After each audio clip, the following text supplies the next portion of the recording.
Glória a Deus. Quero cumprimentar essa igreja linda e cheirosa com a paz do Senhor. Amém, queridos?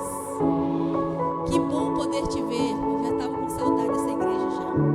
A gente sai um pouquinho e a gente fica naquela sensação que deixamos filhos para trás. Glória a Deus. Mas eu quero compartilhar com você nessa noite de uma palavra que o Senhor já falou comigo, já ministrou no meu coração. Quero dizer que você não vai sair daqui hoje da forma que você entrou. Se você entrou bom, vai sair melhor ainda. Em nome de Jesus, porque a palavra de Deus, ela só nos acrescenta. A palavra de Deus não tira nada daquilo que é de direito nosso, ela só acrescenta. Amém, queridos? Quero dizer para os irmãos que aquela mensagem que foi ministrada aqui domingo retrasado, se não me falha a memória, no domingo da ceia, nós ministramos uma palavra que falava sobre honra, a cultura bíblica da honra. Essa mensagem tem percorrido, meus irmãos. Tem um casal aqui que foi muito bem aventurado, que ouviu duas vezes, né, em dose dupla, que foi o Arício e a Helenice, né? Nós fomos ministrar essa palavra ali no Pedra 90, foi uma bênção. Como os irmãos depois falaram que foram edificados com a palavra. Eu não sei se você se sentiu assim edificado, mas lá eles foram muito receptivos ao receber a palavra de Deus. E lá em Campo Verde não foi diferente.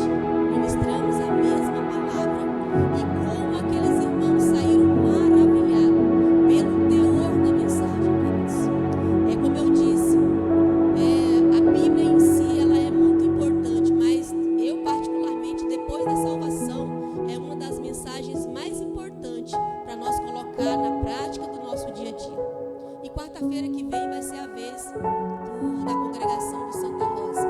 Vamos estar lá ministrando essa mesma palavra, porque Jesus está vindo aí e Ele quer levar uma igreja que tem esses princípios de honra. Se você honra, você vai ser bem sucedido. Se você não honra, meu querido, sinto muito, você pode até ter a sua salvação, mas você vai perder aquilo que você poderia estar vivendo. Você vai perder porque você não entendeu o princípio de honra. E essa honra, ela abrange todos os departamentos da vida de alguém, do ser humano. É na sua área profissional, é na sua área conjugal, é na sua área espiritual, na sua saúde, em todos os âmbitos, esse princípio da honra opera. Você pode ver que quando alguém ele vive em desonra, ele fica patinando, ele não sai do lugar. Então, viva isso, porque Jesus está vindo buscar uma igreja madura e uma igreja que aprendeu esse princípio de honra. Amém? Mas não é sobre isso que eu quero falar. Hoje o tema será outro. Nós vamos falar de um tempo de mudança na nossa vida. Eu quero pegar um gancho aqui do culto de quinta-feira passada, onde o Felipe ministrou tempo de mudança. E eu entendo que nós, para chegarmos em lugares, para nós chegarmos no céu, que é o nosso alvo principal, nós precisamos mudar alguma coisa na nossa vida que nos impede de chegar lá. Precisamos sair da nossa zona de conforto, fazer uma autoanálise da nossa vida todos os dias. Como está a minha vida com Deus? E aí, baseado nisso, eu gostaria que você pensasse. Não precisa responder para mim, porque é uma pergunta retórica. Se Jesus voltasse agora, exatamente nesse momento, você subiria? Responde para mim, não, responde para você mesmo. Baseado nos princípios de honra que nós aprendemos aqui, se Jesus voltar agora, você subiria? Pastora de Deus, é verdade, eu preciso pensar nesse detalhe da minha vida. Então é sobre isso. Romanos diz para nós que nós temos que ter essa certeza. Os irmãos sabem onde está escrito? É o livro de Romanos. Você sabe qual é o capítulo, o versículo? Que ele fala que nós precisamos ter essa certeza. Quem sabe aí responda. Quem é bom de Bíblia?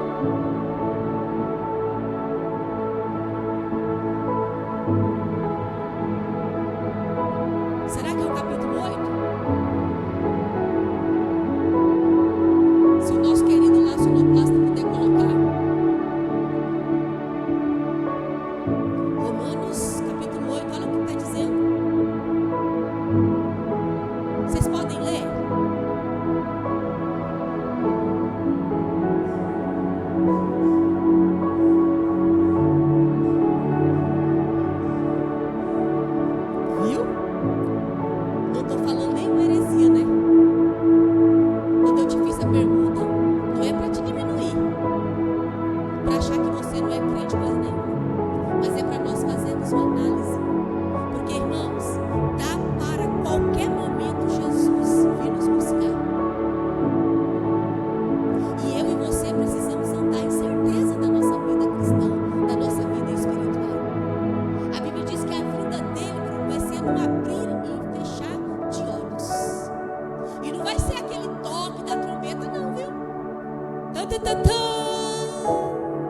que nós costumamos ouvir aqui. A Bíblia diz que ele vai vir em secreto. Quando você quer dar surpresa em alguém, você avisa? Ninguém avisa quando vai dar surpresa. Ou quando o ladrão vai na casa de alguém, ele vai avisar que ele vai entrar lá? Só na segunda vinda de Jesus que vai ter esse alvoroço todo. Depois dos 7 anos de tribulação, que Jesus vai retornar com a igreja, aí todo olho o verá e vai ouvir o toque da trombeta. Mas agora nós, igreja, nesse presente século, nós não vamos ter sinais. Jesus vai vir em secreto e Ele espera que eu e você possamos estar preparados. Amém, queridos? Cuide da sua vida eterna, irmãos. Sua vida eterna vale mais do que ouro, vale mais do que prata. Nada pode pagar o preço da sua vida eterna. Então, queridos, eu quero falar nesse tempo de mudança com você nessa noite. E eu quero começar com o texto de Mateus capítulo 9 e o versículo é o 16. Eu vou esperar o irmão Wanderson colocar para a igreja toda ler comigo. Mateus capítulo 9 e o versículo 16. O Senhor faz uma advertência dizendo assim: ninguém deita remendos de pano novo em roupa velha, porque semelhantemente remendo rompe a roupa e faz-se maior a rotura. Só daí. Então aqui Jesus está fazendo advertência. Eu não sei se aqui tem alguma costureira, ou nem precisa ser costureira para entender que é verdade. Se você tem lá uma roupa velha e você tenta colocar um remendo novo, fica mais feio. É ou não é? Você vai ter que abrir mais a rotura da roupa, o buraco da roupa velha, para poder encaixar direitinho o remendo que você está pondo lá. Então não vai ficar muito bonito. Eu lembro que algumas costureiras, a minha mãe, por exemplo, ela remendava as roupas do meu pai e colocava os remendos, mas ficava feio. Eu falava, meu Deus, por que já não joga fora? Ou então deixasse esse buraco aí, porque fica feio. Então, queridos, pensando nesse versículo de Mateus capítulo 9, versículo 16, há muitas situações em nossas vidas que tentamos fazer consertos e remendos, mas na verdade o que precisa é uma mudança profunda. Muitas pessoas estão paralisadas fisicamente e espiritualmente, estão vagueando, andando em círculos sem sair da rotina do dia a dia. Não tem alvos, não tem direção na vida, não está focada em nada. Querem mudanças, mas não tem atitudes. Então, o texto que nós lemos aqui está dizendo que se falta atitude, nós não vamos beneficiar daquilo que o Senhor já liberou para as nossas vidas. Então é preciso que haja uma mudança, mas essa mudança tem que ser profunda e bem feita. Não é apenas colocar um remendo na roupa. É necessário que nós estejamos com a roupa boa, com a roupa no estado perfeito de uso. É isso que o Senhor está querendo dizer. Não dá para colocar esses remendos na nossa vida espiritual agora, porque aqui está falando de uma roupa física, do pano. Mas para que Jesus usou essa simbologia? É para comparar com a nossa vida espiritual. Porque às vezes a gente quer colocar remendos na nossa vida espiritual. A gente quer levar assim um negócio meio que raso, mas o Senhor diz que toda mudança ela precisa acontecer profundamente.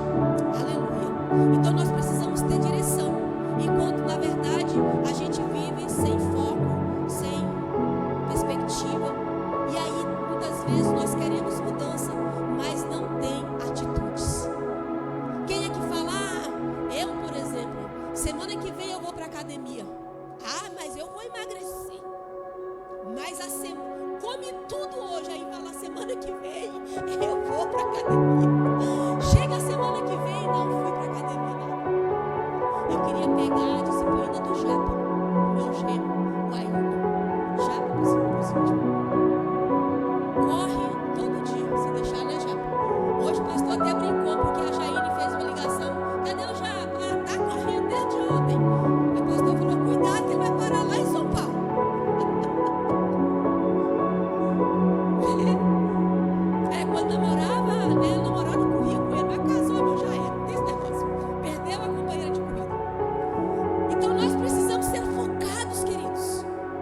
Porque se nós não tivermos esse foco, nós estamos correndo o risco de perder a nossa salvação, sabia, irmãos? Se nós não tivermos foco, disciplina na nossa vida espiritual, não vai acontecer nenhuma mudança em nós. Se não tivermos atitude. Então o texto lido diz que se alguém quer usufruir, quer viver essa novidade de vida, ele precisa sair da zona de conforto, sair do raso, sair da mesmice, sair dessa vida monótona, sair do seu acomodismo para fazer algo para Deus. E isso concernente em todas as áreas, mas eu quero focar aqui com você na vida espiritual. Porque na vida secular a gente até quer sair um pouco do lugar, porque a gente se move diante das nossas necessidades físicas, a gente se move, mesmo empurrando, mas a gente se move. E às vezes na vida espiritual a gente se acomoda, senta e fica, se Jesus quiser, se Deus quiser. Irmão, Deus já quis, Jesus já quis tudo para nós, mas agora Ele não vai fazer o que eu preciso fazer, o que você precisa fazer. É nós que precisamos nos mover para vivermos uma vida profunda em Cristo. Aí a palavra de Deus vai dizer que se alguém está em Cristo, nova criatura é. Está lá em 2 Coríntios 5,17. Então, se eu te fazer uma pergunta, quais são as suas práticas? Quais são a sua vida cotidiana que você leva? Você está levando uma vida que é concernente quem já é uma nova criatura, ou você ainda vive práticas do velho homem e da velha mulher? Porque antes de conhecermos a Deus, nós tínhamos uma vida, era ou não era? Depois que nós conhecemos a Cristo, a nossa vida é outra. Porque agora com Cristo muda o cenário. Eu não faço mais o que eu quero, não faço mais o que eu penso. Eu tenho que fazer de acordo com o que a palavra de Deus está me ensinando a fazer. Mas às vezes a gente fala que é de Jesus, que é de Deus, mas nós estamos nas mesmas práticas. E essas práticas é que nos paralisam, que não deixam nós chegarmos onde é para ser chegado, digamos assim. Então eu e você precisamos sair dessa zona de conforto, sair do acomodismo, sair do velho para viver o novo. Precisamos deixar as velhas práticas para viver profundas mudanças em nossa vida. Então eu quero já declarar para você que esse ano será o ano de mudança na sua vida. Eu quero declarar que esse ano será o ano onde você vai ser mais crente. Eu quero declarar que esse ano você vai ser um homem e uma mulher cheio do Espírito Santo. Eu quero declarar que nesse ano você vai viver o extraordinário de Deus. Se você entender essa palavra, você vai sair da sua zona de conforto e você vai viver o extraordinário de Deus. Mas é necessário que eu e você nos levantamos do lugar. Precisamos investir em nós mesmos. E como que a gente se investe na vida espiritual? Primeiro, o começo do culto já falou, fidelidade. Fidelidade àquele que te chamou. Depois, fidelidade àqueles que te cercam. Fidelidade até mesmo com o seu próprio pensamento. Aleluia. É isso. Então eu quero aqui começar com você o primeiro passo para nós sairmos da zona de conforto, do acomodismo. Eu quero lembrar você que é preciso reconhecer a necessidade de mudança. Primeiro passo. Reconhecer que é preciso haver mudanças. E isso a gente encontra no livro de Lucas 15:17, que diz: então caindo em si. Isso aconteceu com o filho pródigo. O filho pródigo saiu da casa do papai, saiu da regalia do pai e foi para uma terra longínqua, para uma terra que ele achou que ele iria viver bem. Mas a Bíblia diz que deu tudo errado para ele. E lá ele estava vivendo uma vida medíocre, desejando comer as bolotas dos porcos. Para quem não sabe o que é isso, a lavagem dos porcos. E ele caiu em si. A Bíblia diz que então, caindo em si, ele disse: voltarei-me para a casa do meu pai. Voltar-me-ei para a casa do meu pai.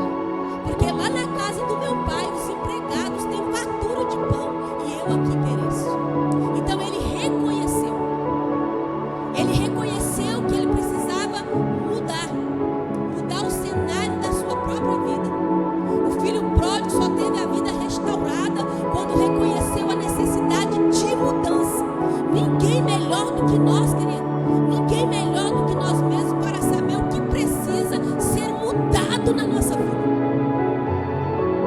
O que precisa ser mudado na sua vida para você viver o novo de Deus? Não precisa responder também não. O que precisa ser mudado? Lá em 2 Coríntios capítulo 13, versículo 5, ele diz assim: examinai-vos a vós mesmos. Então a palavra diz que nós temos que nos examinar. O que está precisando mudar na minha vida? Está vendo que não é, irmão Joadinho, apontar de dedo, é jogando um pontinho. Não, é a palavra que está falando para nós. Examinai-vos a vós mesmos. Então eu tenho que ter maturidade, irmão Teixeira, para dizer para mim mesmo: olha, essa área da minha vida eu preciso mudar, porque senão eu não vou romper. Se eu continuar com esse jeitão meu aqui, tudo vai continuar do mesmo jeito. Você pode congregar na maior igreja da cidade, você pode ter o pastor mais bonitão e mais teórico da terra, mas você vai continuar do mesmo jeito. Porque quem está dizendo para você mudar é a palavra. Ele está dizendo: examinai-vos vós mesmos. Então é eu que tenho que me examinar. Onde eu preciso mudar? Onde eu preciso sair do calabouço, da zona de conforto, para que eu venha usufruir daquilo que Deus já liberou na minha vida? É orar mais? É ler mais a palavra? É ser mais fiel com aqueles que me cercam? É ser mais fiel a Deus? Eu não sei, é você que sabe qual é a área que precisa mudar. Porque 2 Coríntios está dizendo: examinai-vos a vós mesmos. E ele continua dizendo: porque se permaneceis na fé, provai-vos a vós mesmos. Ou não sabeis quanto a vós mesmos que Jesus Cristo está em vós? E se não é que já estáis reprovados? Olha só. Isso é forte ou não é, igreja? Então nós precisamos fazer esse análise na nossa vida todo dia. Jesus, eu sou crente, eu sou servo de Deus, mas o que eu estou fazendo para eu mudar? Ou seja, o que eu estou fazendo para que eu não rompa? Ou o que eu estou fazendo que vai me levar para o meu alvo? É acordar um pouquinho mais cedo para orar mais? Aí, irmã Tânia, orar de madrugada, não tenho costume de orar de madrugada, mas eu vou passar a orar. Eu vou desafiar a mim mesmo. O que eu preciso romper é ser dizimista?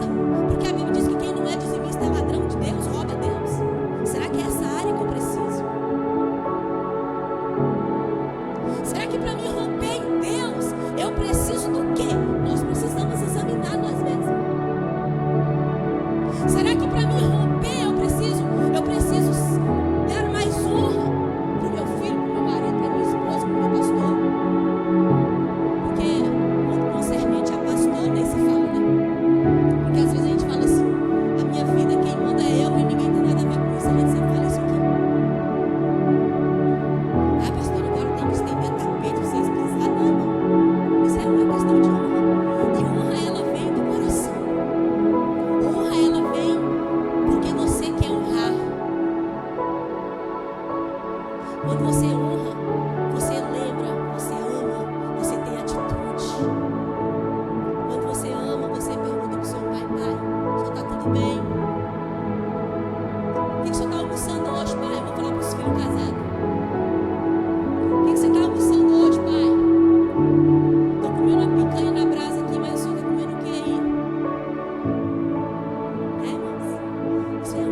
olha para o teu problema e dá uma gargalhada.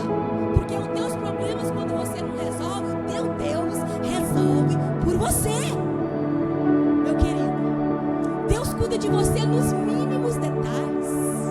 Você que pensa, você tem um Pai poderoso. Aleluia, olha aí.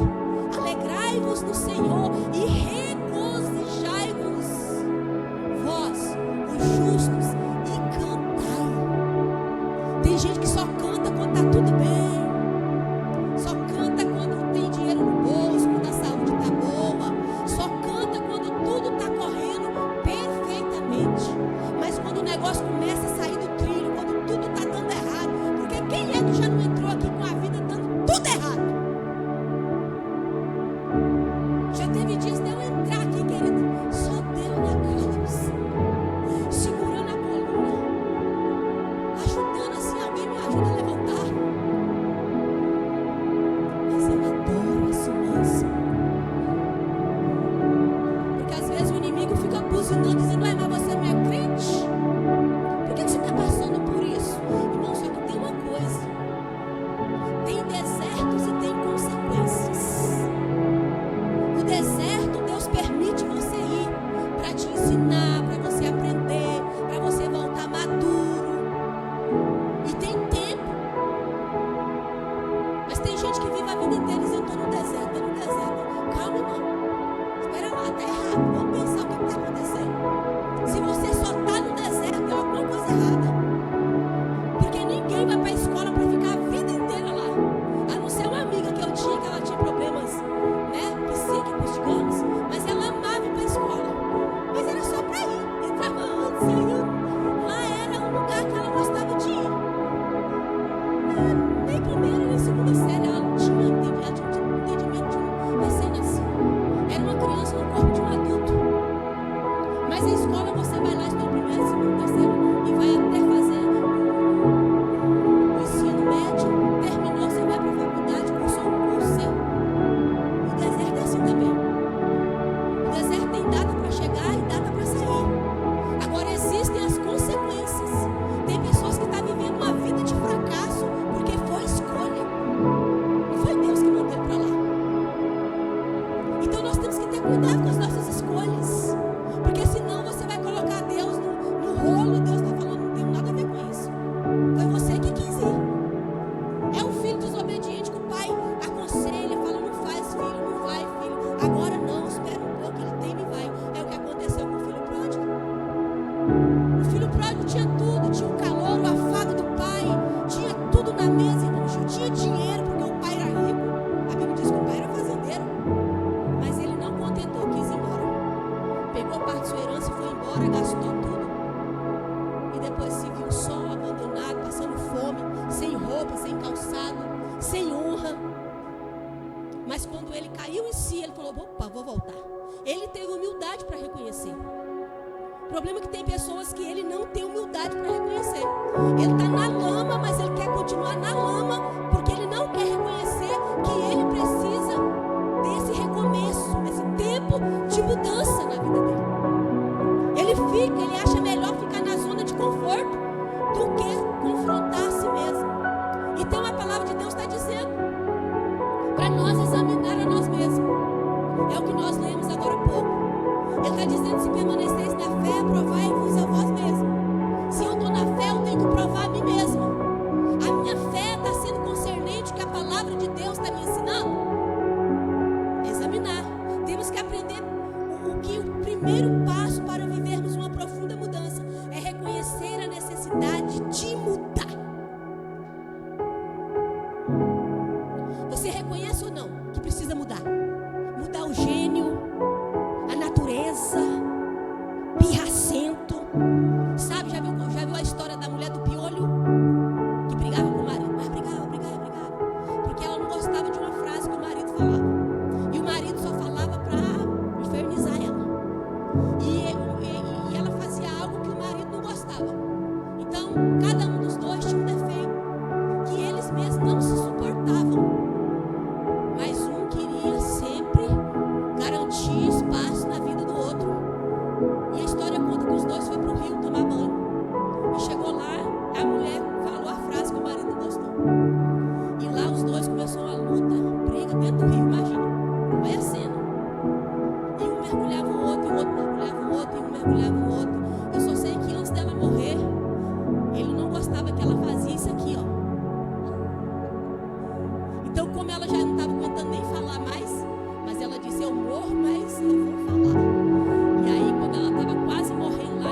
olha pensando que ela tinha morrido. Ela estava lá nos outros suspiros e fez assim. Tipo assim, eu morro, mas tem gente que é assim, gente. Pirracento, não cede. Então o Senhor está mandando você examinar você mesmo. Examine, querido, para você ir para o céu. Examine se os seus erros estão contaminando a sua vida espiritual. Então, permaneceis na fé e provai-vos a vós mesmos. Aprendemos que o primeiro passo para vivermos uma mudança profunda é reconhecer a necessidade de mudar. E em sua opinião, qual a maior dificuldade que você tem para reconhecer o seu erro? Responda para você mesmo. Segundo passo. Aleluia. Está aberto a mudanças. Você está aberto para mudanças? Lá em Filipenses 3:7 ao 8 diz: mas o que para mim era lucro, isso considerai perda. Tem hora que você vai estar certo, mas para você não se estressar e não perder a tua bênção, você vai ficar como errado. Porque tem hora que é como eu acabei de dar o exemplo da mulher do piolho, que é levar vantagem em tudo. E às vezes a gente perde. Porque tem horas que você vai ter que baixar as guardas, guardar as armas e permitir que o outro que está achando que está ganhando, que ganhe. Mas que você fique em paz com você mesmo e com Deus. Aleluia. Então, seja aberto a mudanças. Eu conheci uma senhorinha que na igreja, se alguém sentasse no banco e na cadeira que ela sentava, ela não se tirou. Ela ia embora. Põe a gente assim. Você chega na casa da pessoa, ela só toma água naquele copo. Se alguém tomar água naquele copo, perdeu a comunhão. A pessoa não fica em paz. Então você está aberto a mudanças, irmãos? Está aberto a ceder o seu direito para outro? Mesmo você estando certo? Porque em nome da razão tem muita gente morrendo. Em nome da razão tem muita gente doente. Em nome da razão tem muita gente vivendo sem comunhão com Deus. Em nome da razão, mas eu estou certo. Eu não abro mão dos meus direitos. Mas Filipenses está dizendo que é preciso nós, em certas situações, abrir mão dos nossos direitos. Porque Paulo diz que aquilo que era lucro para ele considerou perda.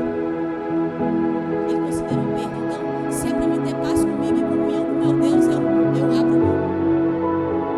Eu abro mão. Glória a Deus. Para Paulo ser transformado em Saulo, para Paulo ser transformado em Saulo, para Saulo ter que se abrir para as mudanças na sua vida, ele se tornou o odre que Jesus falou que nós tínhamos que ser. Nós temos que ser um odre pronto para receber o vinho. Porque o odre velho não pode receber o novo.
sair da nossa zona de conforto. Amém, igreja? Você precisa sair da sua zona de conforto, meu queridão, minha queridona.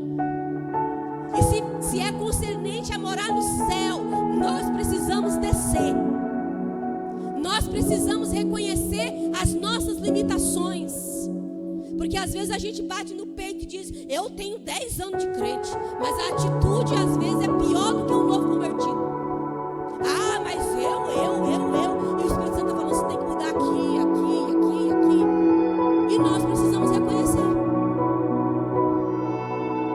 Teve uma fase da minha vida que eu precisei me desfazer de mim mesma, porque eu tinha um autoritarismo.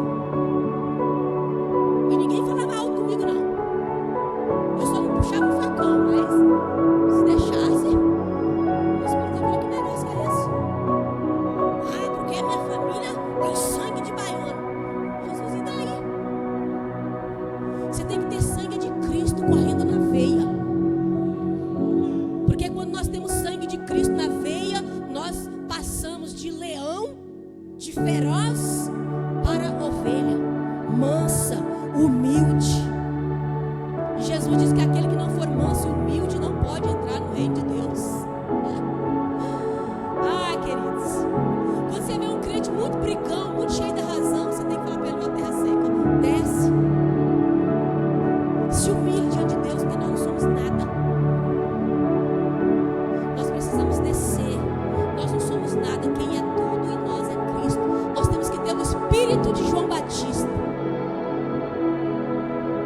João Batista, quando viu Jesus, ele poderia muito bem ter falado para o povo que estava junto com ele, dizendo: olha aí, tá vendo? Eu sou o cara, porque eu fui enviado para abrir o caminho, preparar o caminho para ele passar. Mas quando João Batista viu Jesus, João Batista, sabe o que ele disse? Convém que eu diminua e que ele cresça. Eu e você precisamos ter o espírito de João Batista. Quando você vê uma pessoa muito turrona, orgulhosa, que não cede, eu não estou falando aqui para ceder para os outros, não, que não cede para a palavra, ele está aprendendo que, ou está ensinando que ele ainda não aprendeu o princípio de humildade. E o terceiro passo, está disposto a lutar por mudança. Eu e você precisamos estar dispostos a lutar todo dia, irmão. Você luta todo dia? Ou tem dia que você fala: não, hoje não dá, hoje eu jogo a toalha, deixa assim mesmo. Mas quem tem esse pensamento não vive o extraordinário de Deus. O filho pródigo provou através da atitude da sua disposição de mudar. Zaqueu também provou a sua disposição em mudar através da atitude. Para viver algo que eu nunca vivi, temos que fazer algo que nunca fizemos. Com Deus é assim. Com Deus 4 mais 4 é 8. Com Deus a conta é certa, não sobra e nem falta. Quando Zaqueu ouviu falar de Jesus, Zaqueu mais que depressa achou um jeito para conhecer Jesus. A Bíblia diz que Zaqueu era de estatura pequena, acredito que ele era menor do que eu ainda, porque se eu tirar o salto eu fico desse tamanhozinho. Mas a Bíblia diz que Zaqueu teve a curiosidade de conhecer Jesus. Irmãos, e você não vai ver na Bíblia Jesus se autoconvidando para ir na casa de alguém. Sempre alguém convidava ele. Então quando Jesus chega debaixo daquela figueira brava, porque Zaqueu teve a disposição de subir numa figueira brava. Mas como o nosso Deus, ele é onipotente, onisciente, onipresente, ele sabe ontem, hoje, amanhã da sua vida, ele já sabia que Zaqueu estava lá. E quando ele chega debaixo da figueira, ele ergue os olhos e fala: Zaqueu, desce, porque hoje me convém pousar em tua casa. Por causa da atitude que ele teve, a atitude de sair do acomodismo. Agora eu te pergunto, se Zaqueu tivesse ficado onde ele estava, ele tinha conhecido Jesus? Ou ele tinha experimentado Jesus entrar debaixo do seu teto, da sua casa? Então vai ter coisas na nossa vida, irmãos, que não vai depender de oração, não vai precisar de aconselhamento, vai atitude. É atitude que precisa. E Zaqueu provou que ele teve atitude nobre. E ele disse: eu vou subir nessa figueira e eu vou ver o mestre. E para surpresa dele, por causa do esforço que ele teve, Jesus impactou a vida daquele homem. A vida daquele homem nunca mais foi a mesma. E eu quero desafiar esta igreja a sair da sua zona de conforto, queridos. Eu não sei se essa igreja almeja sentir a presença de Deus, a presença do Eterno. Porque se você sentir, você vai ter que fazer algumas mudanças na sua vida. Orar mais, ler mais a palavra, porque como você vai ter intimidade com alguém que você não conhece? E como é que nós conhecemos a Deus? É por intermédio do que nós conhecemos a Deus? Da santa palavra e inerrante Bíblia Sagrada. Vai orar um pouco mais, querido. Deus quer ter um particular com você. Deus não quer que somente você receba uma oração, mas Ele quer se revelar para você. E uma vez que você recebesse essa revelação de Deus, a sua vida nunca mais será a mesma. Toda pessoa que teve um encontro pessoal com Cristo, a vida dele mudou. A vida dele foi diferente.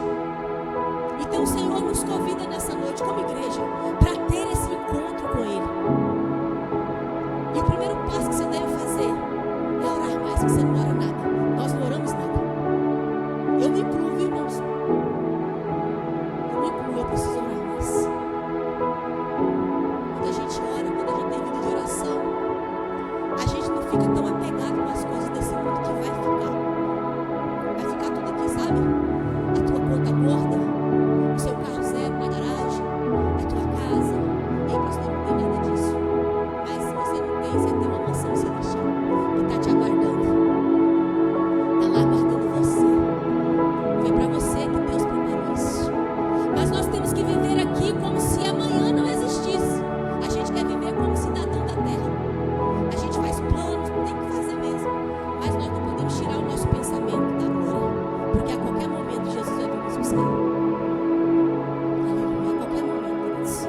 E a gente fala essas palavras, a gente continua vivendo como se Jesus não fosse voltar. E Ele está vindo aí. E eu repito o que eu disse no início, vai ser sem sinais. Pode ser que você vai para a tua casa hoje, lá você está bonitinho, deitado, dormindo, quando você acordar já vai estar no céu. Quando você acordar, você vai estar na glória. Se assim você está aguardando o Rei da Glória. Ele diz que vai vir buscar a sua noiva. E essa noiva tem que estar com as vestes limpas, purificadas. Então, está disposto a mudanças? E o quarto passo e último. Precisamos depender de Deus. Porque Jesus fala lá em João 15, capítulo 15, versículo 5. Porque sem mim nada podeis fazer. Nós temos que depender inteiramente do Senhor. Você tem que depender de Deus, querido. Você não vai muito longe sem Deus. Às vezes a gente ilude a gente mesmo. Eu sou, eu faço, eu posso, tudo bem. Mas vai chegar um determinado ponto que você não vai poder mais romper. Então, ele está dizendo para nós aqui, João, que sem mim nada podeis fazer. A dependência de Deus por completo. Muitas vezes tentamos mudar algo em nossas vidas e não conseguimos. E isso acontece porque quase sempre buscamos essa mudança na força do nosso braço. Um dos grandes segredos para uma mudança profunda é, sem dúvida, depender inteiramente da graça de Deus. E em sua opinião, qual a mais que atrapalha a sua vida nessa dependência de Deus? Pastora, é o meu trabalho. Pastora, é a minha função. E a gente vai dando nome. Então eu gostaria que você mentalizasse aí o que mais te atrapalha para você depender de Deus. O que mais te atrapalha e não deixa você depender 100% de Deus. É preciso nós pensarmos sobre isso. Porque quando eu tenho reservas, quando eu tenho algo ainda que eu posso segurar, eu confio no meu braço, eu confio em mim mesmo. E isso é do ser humano, viu, irmãos? Isso é natural do ser humano.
aquele dia que você vai ter que falar pro teu corpo: hoje nós vamos para a igreja, sim.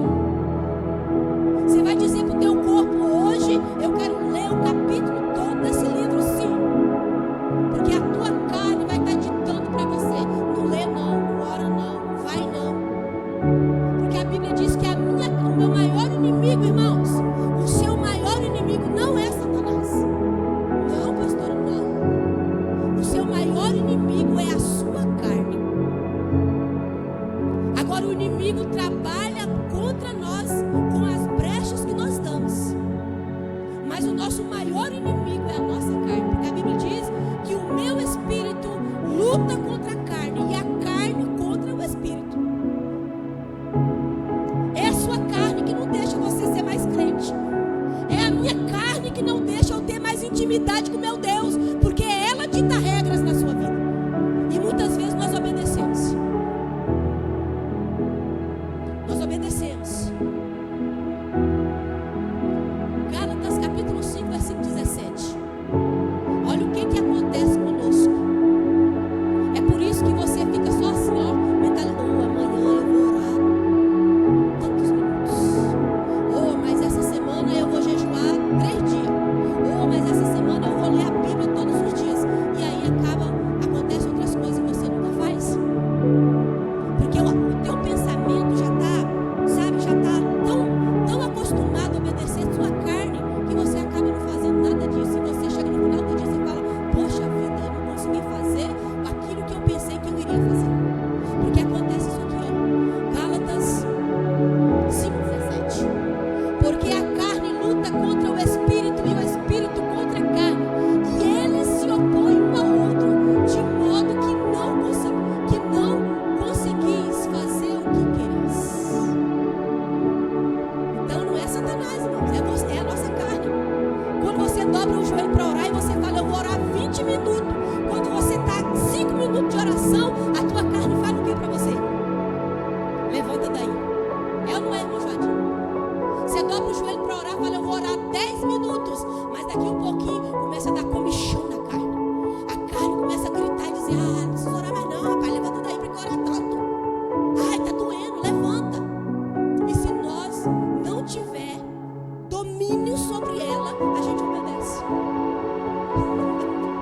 A gente obedece, irmãos. É por isso que nós estamos no desafio aqui de orar terça-feira 1 hora. É para você acostumar o teu joelho e a tua carne. É você que tem que dar ordem para ela. É você que tem que olhar para a tua cara e dizer: ei, carnona, eu vou te colocar no seu devido lugar. Essa semana eu vou estar em comunhão com meu Deus. Vou fazer 2 dias de jejum, 3 dias de jejum. Não sei se vocês têm costume de jejuar assim. Um dia uma irmã chegou lá em casa e falou: pastora do céu, você não sabe o que aconteceu comigo. Deve até um susto. Meu Deus, o que foi? Pastora, aquele dia que você falou para mim que estava jejuando 7 dias, pastor. Eu fui jejuar, mas eu fiz menos, eu fiz 3 dias. Mas quando chegou no último dia, quer dizer, no segundo dia, eu não estava aguentando andar. E eu fiquei prostrada na cama e eu falava para minha mente: eu não vou pregar. E você não acredita que passou um pouco, eu levantei, me animei, e o meu espírito ficou firme e equilibrou o meu corpo, e eu gritei e falei: eu consigo! Porque a carne ficou lá ditando: você não dá conta, viu como você está fraquinha?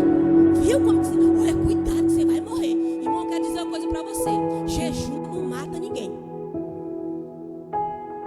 A não ser aqueles que não podem porque toma remédio, aquela coisa toda. Mas se você tem uma saúde boa, jejum não mata. E jejum é jejum, irmãos. Vou fazer jejum de chocolate. Vou fazer jejum de Netflix. Irmão, jejum é de comida mesmo. Mas se eu jejuar eu passo mal. É para passar mal mesmo. Porque a gente limita. A gente fica com tanta dosinha da nossa carne. Tadinha da minha carne, pode judiar muito dela não. Então ela, se deixar, ela vai levar nós para o inferno. Então coloca rédea, coloca cabresto nela. Então eu te convido, como igreja de Jesus, saia da sua zona de conforto. Quer ser um homem ou uma mulher que vive o extraordinário.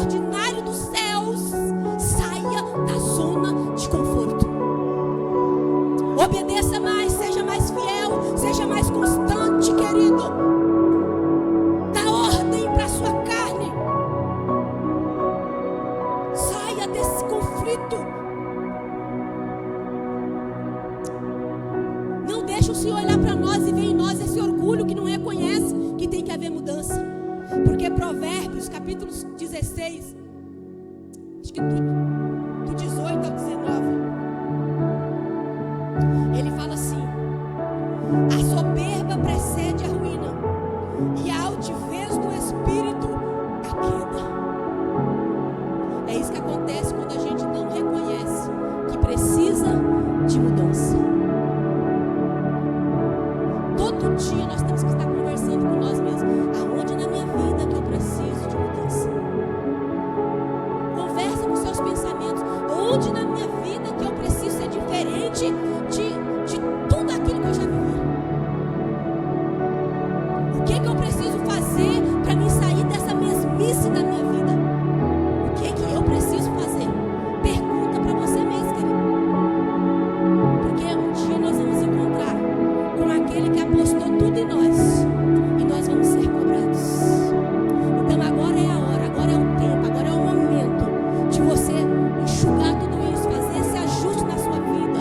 Ah, pastor, eu nem aceitei Jesus ainda como Salvador. Hoje é o dia de você dizer: Jesus, mora na minha vida. Eu te aceito como Senhor e Salvador da minha vida. Eu te quero, Jesus, para andar comigo. Ah, mas eu já tenho Jesus. Mas você já confessou Ele? Tem que confessar. E para terminar, eu quero concluir.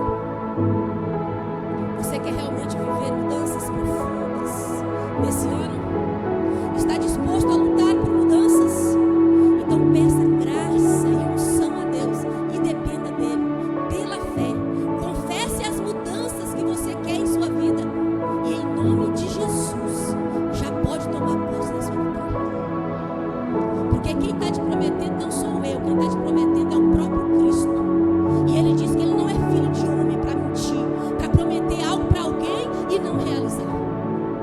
Mas ele só pode realizar se eu e você entendermos que em tal área da nossa vida ele precisa ocupar. Qual é a área da minha e da sua vida que Jesus quer ocupar? Por inteiro. Eu já vou falar logo, Jesus, tudo. A minha personalidade, o meu caráter, as minhas vontades, e tudo eu preciso ser mudado, Jesus. Eu reconheço. Irmão, se você sair daqui com essas verdades, sabendo que é verdade que você precisa viver isso, você nunca mais vai ser o mesmo. Nunca mais você será o mesmo. Você só tem aquilo que você não pede. Porque se você pedindo com fé, o nosso Deus é poderoso para fazer cumprir nas nossas vidas. Ele sabe tudo que você necessita, Ele sabe tudo que você precisa, e Ele sabe quais são os pontos que você precisa mudar. E se você não mudar, Ele não pode fazer nada. É simples assim. Se não houver mudança, se não houver mudança de pensamento, de comportamento, de atitude, Ele não pode fazer nada por mim e nem por você. Mas Ele quer fazer você saltar. Mas Ele quer fazer você nadar de braçada. Ele quer fazer você a pessoa mais feliz nessa terra. Mas é preciso mudança. Saia da zona de conforto e vamos viver o extraordinário de Deus. Amém, queridos? Deus tem o melhor para você. Sempre pense assim: você não é filho de qualquer um, você é filho do rei. E filho do rei tem que andar como tal, andar em novidade de vida. Oh, glória! Pensar assim: eu não tenho nada, digamos, palpável, mas eu tenho no mundo espiritual. O meu Deus já me deu